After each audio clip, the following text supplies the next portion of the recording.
Hi, my name is Marie Boisvert, and I am the Special Projects Manager at Rabbit Advocates, and I also serve as Vice President on the board. My name is Jordan Rhodes. I am one of the RA vaccine clinic coordinators. My name is Beverly Scott. My position is, I guess, usually grooming assistant.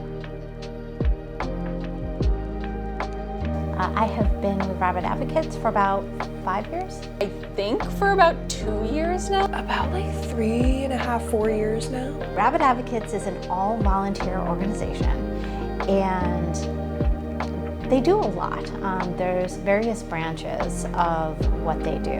Part of it is education, so educating the public about rabbits as house rabbits. So encouraging folks to know that rabbits are pets that can be kept indoors.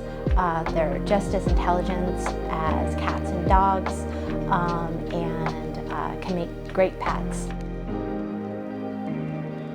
Then, of course, advocating for rabbits as far as encouraging people to spay and neuter the rabbits, taking rabbits to the vet, identifying health issues with rabbits, and helping pet parents.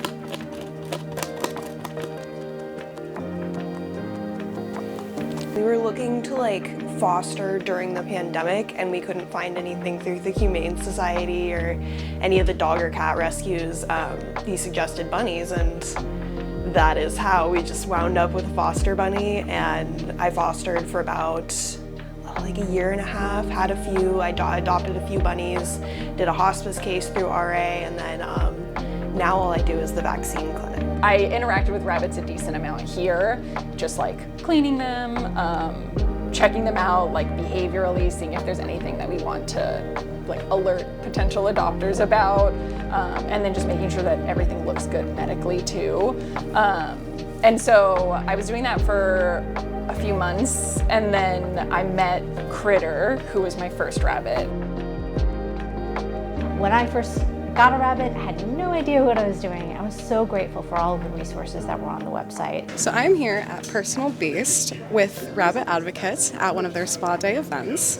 We're going to be seeing quite a few bunnies here today, doing quite a few different things, nail trims, brushing, checking for mats, little health check on the ears and eyes and mouth, as well as sun gland cleanings. And other fun little things of the like. Bubbles is probably combing her hair so she could be the prettiest girl at the party. And then Bubbles, I'm the prettiest girl at the party. Workflow at the spa days, usually what it is it's someone will come in, they'll have pre-registered online, and then they'll check in at the front desk, what time their appointment is, what rabbits they have, and then the front desk person will hand them off to us to start the grooming. So we usually are going to be checking, first off, just visually looking at their coat, seeing if there's anything that looks atrocious right off the bat. And then from there, doing grooming, depending on what type of rabbit it is. Usually lion heads or longer haired rabbits are going to need more of a thorough brushing, whereas the Rexes, usually they don't need a ton of brushing. But yeah, we usually do the nails, and then we clean their scent glands if they added that also. Common health issues in rabbits. One is GI stasis. So GI stasis is something that most rabbit owners are going to face at some point, and it's pretty scary. We call it the silent killer because they just kind of don't act quite themselves. And they don't eat and they hide. It's basically when their gut stops moving, and the problem is it's one of those problems that compounds on itself. So if that happens with a rabbit, there's a lot of good resources on the Rabbit Advocates website to deal with it, but basically if a rabbit doesn't eat for 12 hours, you need to bring them to the vet. Another health issue with rabbits can be their teeth. If they're not eating the right type of diet, it's really important that rabbits eat hay. Hay is supposed to make up 90% of their diet. If they don't eat enough hay, their teeth don't wear down the right way, and it can kind of mess up their teeth. So those dental issues can be pretty bad. And then the other thing is that what I was talking about, that RHDV2, which is devastating. They call it bunny Ebola. I can tell you what RHDV is. RHDV it's rabbit hemorrhagic disease virus. It was developed to basically eradicate like entire populations of bunnies that were causing agricultural issues or like overpopulation, just like anything like that. It's uncontrollable. They did not invent a vaccine to go along with it, and they didn't make it like really widely accessible, so they had to then go back and sort of backtrack, and it is spread from that initial release of the biotoxin or whatever you would want to call it. We only got reports of it initially in like, I want to say maybe like July of 2022 in our area. So that's when Rabbit Advocates started offering vaccine clinics. So as a coordinator, I'm there from the beginning to the end of the clinic, like doing all of the preemptory like planning, figuring out how many doses we're going to offer, what the supplies in order to provide those doses are, what other resources we might be providing at the clinics. And I did have to take a step back at some point, and that's why I do only the vaccine clinics now, because they're a lot less emotionally taxing than having to run like the intake box, like the emails, where people are sending pleas for us to take their bunnies. And I think what's heartbreaking is there's always so many more rabbits that need help, and you have to be able to make your peace with that, even though you know there's going to be heartbreak. I can think of the rabbits who I've fostered, and there's a lot of heartbreak in that too. There's a story of the starfish, I think it's starfish, and the kid, and he comes up on a beach, and there's a gazillion starfish, and the kid is just throwing one by one, and an old man comes by and he says, "What are you doing, kid? You can't save all this starfish." And the kid's like, "Well, I just saved that one, and it means a lot to that one." And that's kind of how you think about it. The constant struggle with breeders is always just like a frustration for me.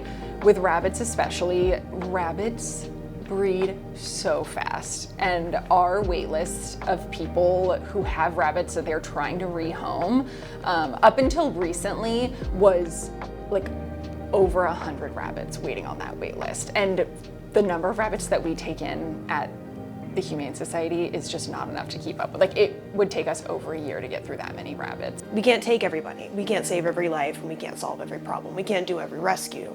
At pet stores is like a similar idea of just, they usually are not taking rabbits that are being rehomed. They a lot of times will be getting rabbits from breeders that are babies and like seem a lot easier than they really are. And then people get them home and realize how much work they actually require, and then they end up trying to surrender them. There's a certain kind of demand that comes with owning a rabbit that I think a lot of people don't understand. It's more complex than they expect, and then you get a rabbit and it's hard to undo once you have done, which is why you don't get rabbits for Easter. So the financial burdens of being an animal rescue, and specifically a rabbit rescue, are brutal. It is so expensive. Rabbits are considered exotic animals, and the cost to spay or neuter a rabbit are so much higher than a cat or dog. So if we have a litter of rabbits, it's thousands of dollars. It costs a lot to run the rabbit rescue. We've been trying to figure out clever ways to raise money. So buy a sweatshirt, they're great. But we've been struggling, just like a lot of nonprofits. The best way that somebody can help out is to volunteer one of their Saturdays or Sundays and come to a spa day or a vaccine clinic, and just kind of see what it's about and get in there and help some bunnies. It also helps when they foster. I foster field like 3 times. It happens. Every bunny needs a home, and there's a home for every bunny. And do your own research.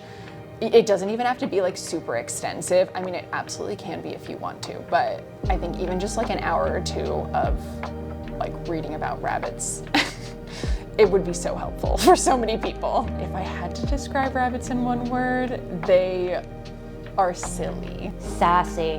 Magical. Just magical.